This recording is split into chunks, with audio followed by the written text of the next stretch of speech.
Bien, ahora aquí empezamos el segundo bloque de esta semana 16, lo cual vamos a conversar todo lo correspondiente a pendiente de una recta, que es una definición muy importante dentro de este tema. Para entender qué es la pendiente de una recta, primero tenemos que hablar del ángulo de inclinación de la recta. Aquí tenemos una recta L, que digamos intersecta el eje X en este punto, determina un ángulo con el semieje positivo de las abscisas. Este ángulo que ve aquí se va a llamar ángulo de inclinación de la recta. Debe ser el ángulo formado entre la recta y el semieje positivo de las abscisas. ¿Sí? Bien. A alfa le vamos a llamar, le vamos a decir medida del ángulo de inclinación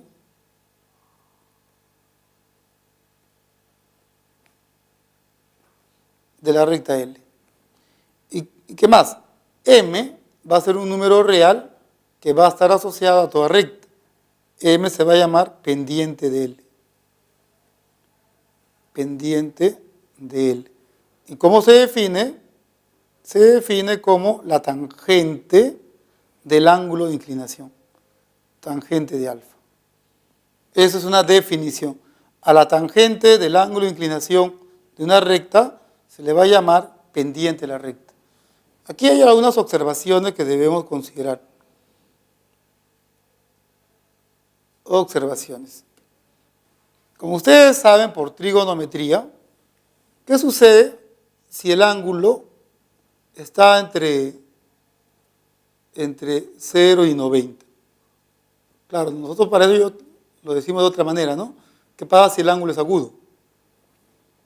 O sea, es un ángulo que está en el primer cuadrante, como diría un trigonométrico. Entonces, la tangente de un ángulo agudo es positivo, lo cual quiere decir que la pendiente es mayor que 0. ¿Qué pasa si alfa es más de 90?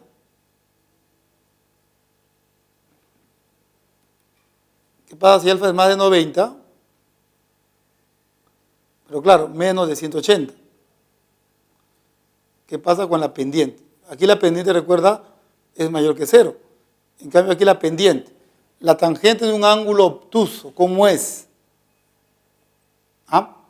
Recuerda, la tangente en el segundo cuadrante, negativo. Listo. Ahora, hay dos casos especiales. ¿Qué pasa si alfa es 90? Cuando alfa es 90, la tangente de 90, como ustedes saben, no está definida. Así que lo vamos a considerar de esa manera, que no está definida. El otro detalle es, ¿qué pasa si la recta es paralela al eje X? Si la recta es paralela al eje X, entonces la pendiente es 0. Vamos a colocar esa otra observación acá. L paralela al eje X, entonces la pendiente resulta ser 0. ¿Ya? Con estas observaciones nosotros vamos a poder, digamos, graficar de una manera cómoda a la recta. Pero lo primero que hay que hacer ahora es ver las consecuencias inmediatas de esta definición.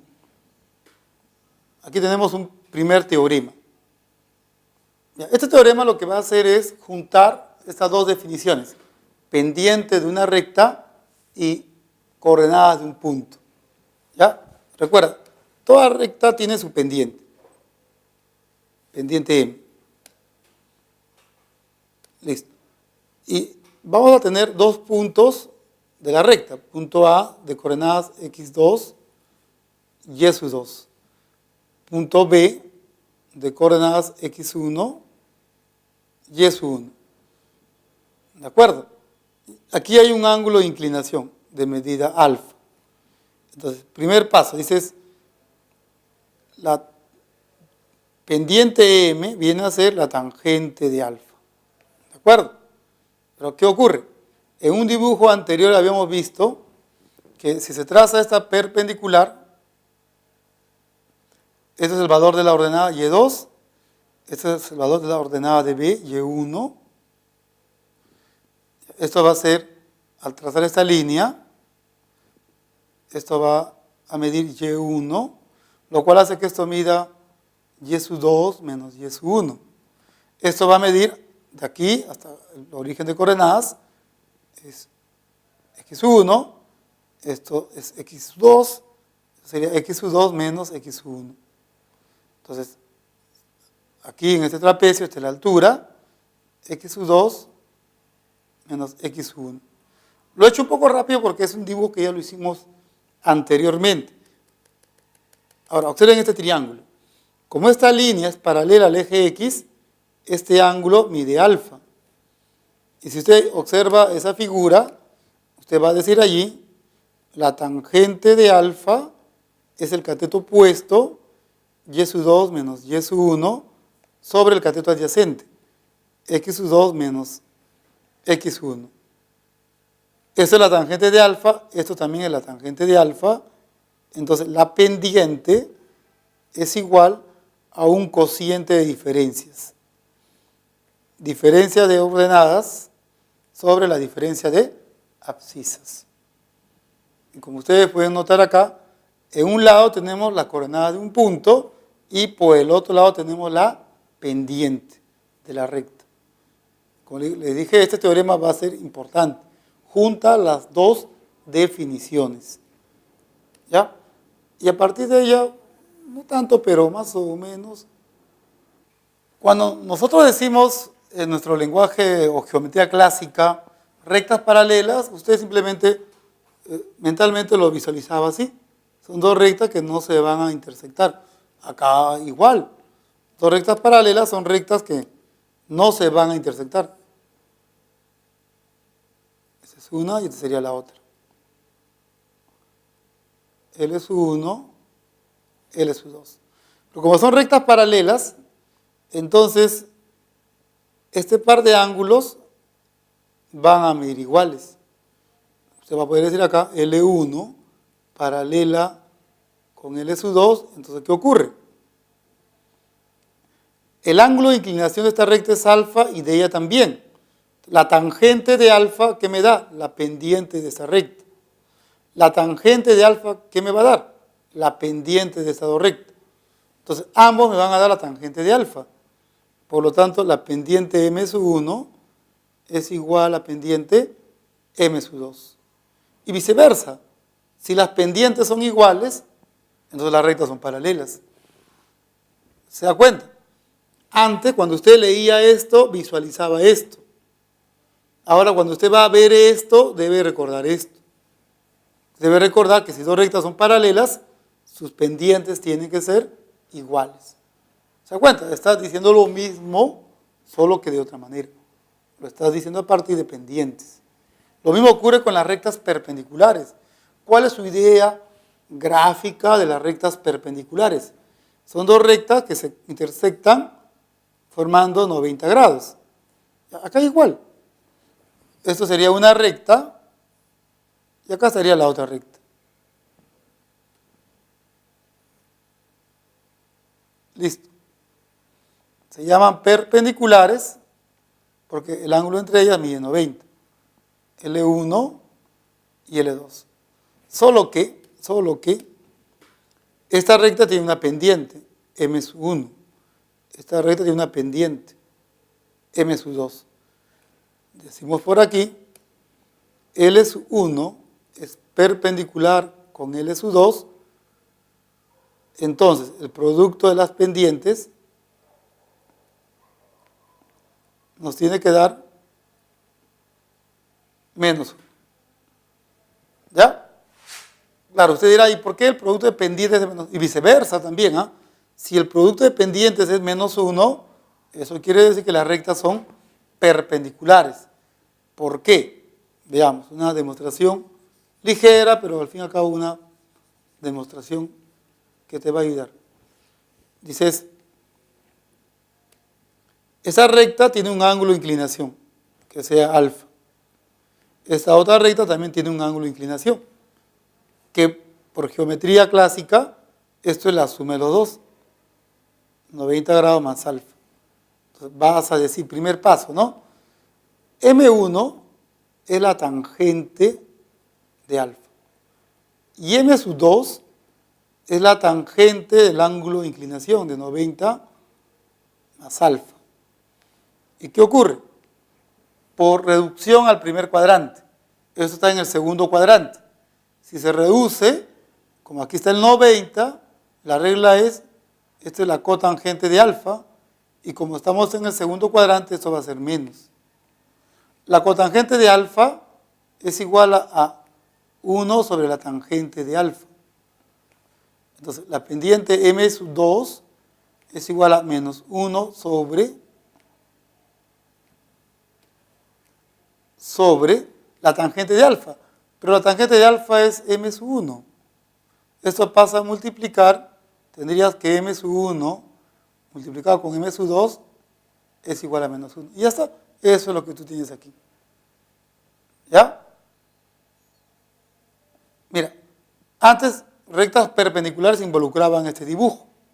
Ahora igual, sigue involucrando el dibujo. Solo que además de eso, vas a poder decir que las pendientes, el producto de ellas, es menos 1. Una cuestión de regla práctica.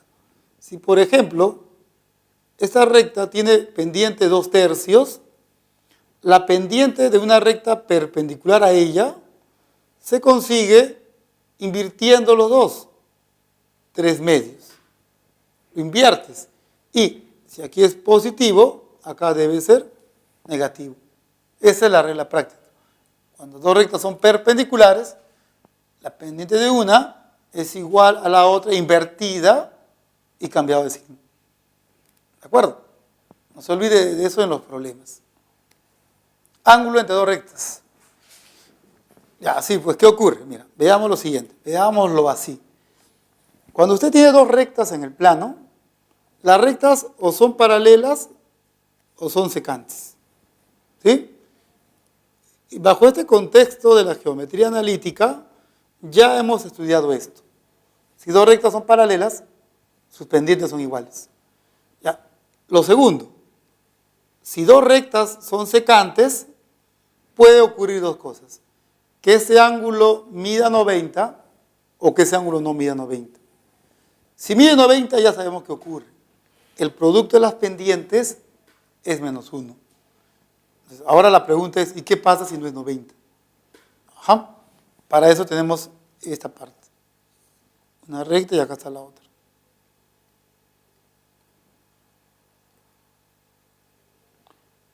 Aquí está el ángulo alfa. Ya está. Esta recta L1 tiene pendiente M sub 1 y esto tiene pendiente M sub 2. ¿Ya?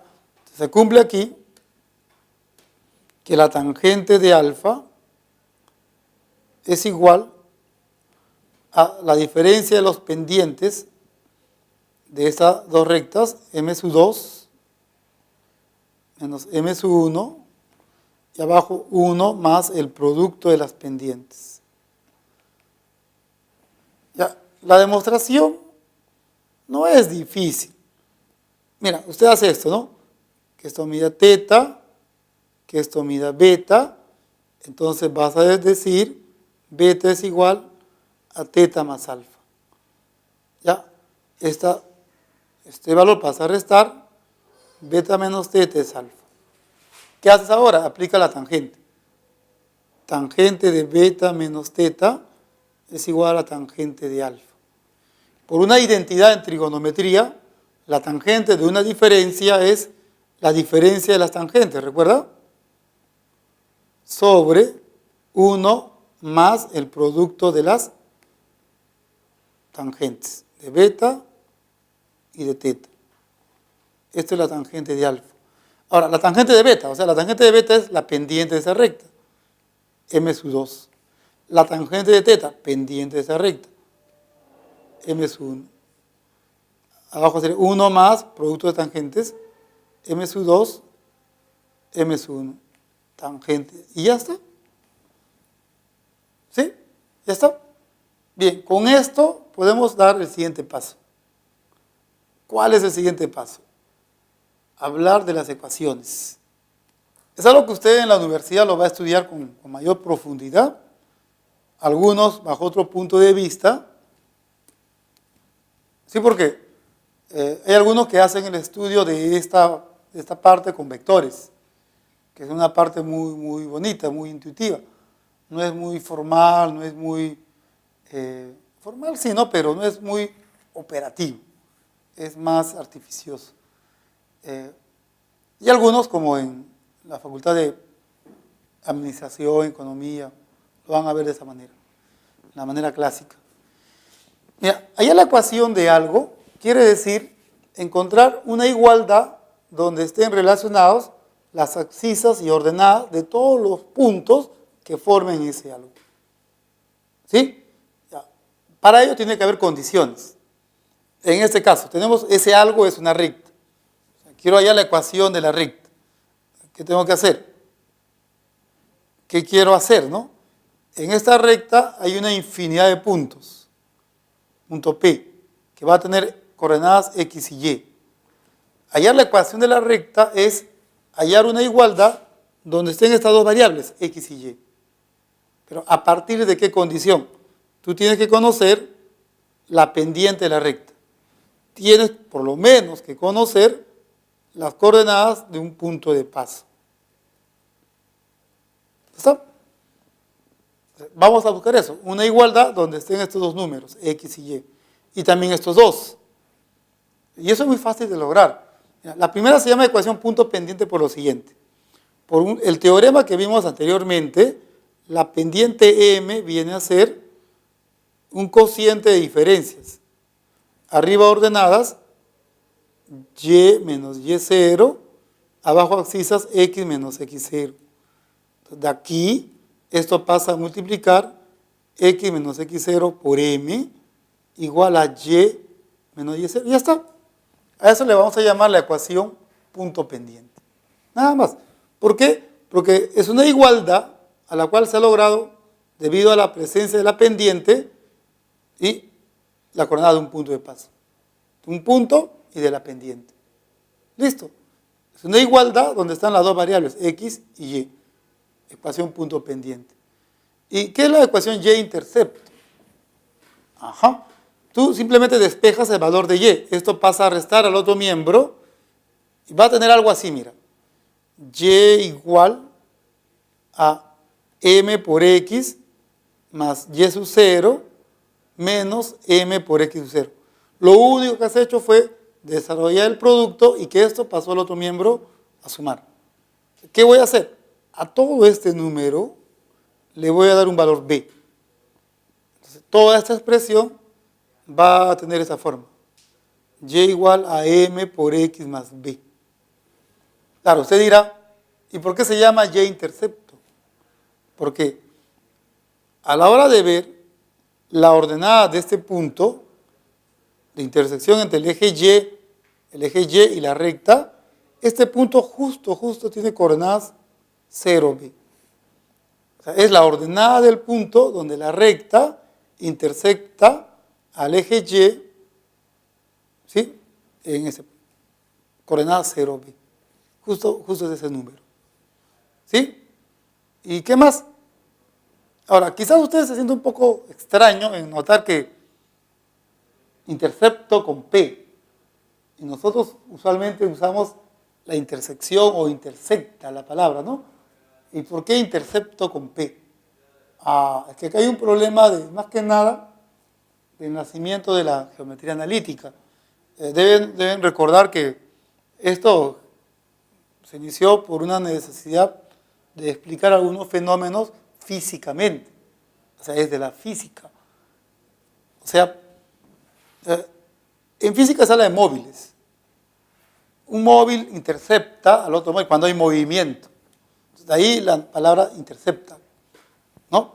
Entonces, es el punto de intersección entre la recta L y el eje de las ordenadas, ¿no? Es el punto que se considera que tiene ordenada B. ¿Sí? Entonces, solo dejo la palabra intercepto ahí y la igualdad que vamos a buscar por lo general es esta. Ahora, si todo esto pasa a un solo miembro, dejando a un lado 0, va a tener una forma como esta. A por X más B por Y más C igual a 0. A una expresión de este tipo se le llama la ecuación general de la recta. ¿Ya? Ahora, si usted quiere, puede encontrar una equivalencia entre estas ecuaciones, cosa que no es necesario, ¿va? Cosa que también no es difícil. Es algo mental, ¿no? Usted despeja de aquí la variable Y, todo pasa al otro miembro. Aquí va a haber, a ver, para que lo vea. Y va a ser igual a menos A por X menos C. El B pasa al otro miembro, vas a tener menos A entre B. ¿Y qué es eso? Menos A entre B, la pendiente. Entonces usted va a decir que la pendiente es igual menos A entre B. Y el valor de C, el valor de B va a ser menos C entre B. Repito, esto no es importante, ¿eh? Sí es importante que usted entienda qué es esto y cómo conseguimos esto. Esto lo hemos conseguido gracias a este primer teorema. ¿Recuerdas? Listo. Ya, ahora, una aplicación de la ecuación de la recta. No, antes de seguir con esto, mira, la base de la geometría analítica es hasta antes de este tema, hasta antes de lo que es ecuación de la recta. Porque cuando usted va a estudiar la ecuación de la circunferencia, o la ecuación de la parábola, o la ecuación de la elipse, la situación va a ser la misma. Usted va a necesitar conseguir un número real y las coordenadas de un punto. En ese caso, el número real es la pendiente, y la coordenada de un punto es el punto de un paso, el punto de paso de la recta. En la circunferencia igual. Para hallar la ecuación de una circunferencia, vas a necesitar un número real, que es el radio. La coordenada de un punto, que es la coordenada del centro de la circunferencia. Es el mismo problema. Por eso, la base de todo esto es lo anterior a esto. Coordenada de un punto pendiente de una recta. Cuando vas a hablar de parábola, la situación es la misma. Necesitas la coordenada de un punto y un número real. Coordenada de un punto, la coordenada del vértice de la parábola. Un número real, el valor de P, el parámetro que está asociado a la parábola. ¿Sí? Todo eso va a ser sencillo de manejar. La base está hasta antes de este tema. ¿Sí? Ahora, una aplicación de la ecuación de una recta es distancia de un punto a una recta. Veamos esto. Hay una recta, L, que va a tener como ecuación AX más BY más C igual a 0. Aquí va a haber un punto P, de coordenadas X0, Y0. X0 y Y0. ¿Ya? Entonces, ¿qué sucede? Queremos hallar la distancia que hay de este punto hacia esta recta. ¿Cuánto es el valor de D? Sí hay una fórmula para conseguir ese número. ¿Cómo lo hacemos? Mira, debes notar este detalle. El punto P de coordenadas X0, Y0 no pertenece a la recta. ¿Qué significa? Los puntos que pertenecen a la recta cumplen con esta igualdad. Y los que no pertenecen no cumplen con la igualdad. O sea, si usted reemplaza esta X por el X0, A por X0, más B por Y0, más C, esto no me puede dar 0. Tiene que ser diferente de 0. Repito, ¿por qué? ¿Quiénes hacen que esto sea 0? Todos los puntos que están en la recta. Pero como el punto no está en la recta, al reemplazar estos valores X0 y Y0 en esta ecuación, eso no me tiene que dar 0. ¿Ya? Como esto no va a ser 0, este número puede ser mayor de 0 o menor de 0. ¿Sí? Lo digo por lo siguiente. Cuando usted va a querer hallar esa distancia es igual a A por X0 más B por Y0 más C sobre la raíz cuadrada de A cuadrado más B cuadrado. Solo que arriba hay un problema. Este número que está viendo aquí es este número. Como ven, este número puede ser mayor de 0 o menor de 0. ¿Cómo acomodamos las cosas? Lo ponemos entre valor absoluto. Listo. Entonces, el valor de la distancia del punto P a la recta L se consigue vía esta fórmula. ¿Sí? Y recuerda, eso en valor absoluto porque puede ser mayor de 0 o puede ser menor que 0. ¿Sí? Es la teoría que necesitamos para poder trabajar sin ningún problema en esta parte de la geometría analítica. Vamos a empezar con el segundo bloque de problemas, ¿ya?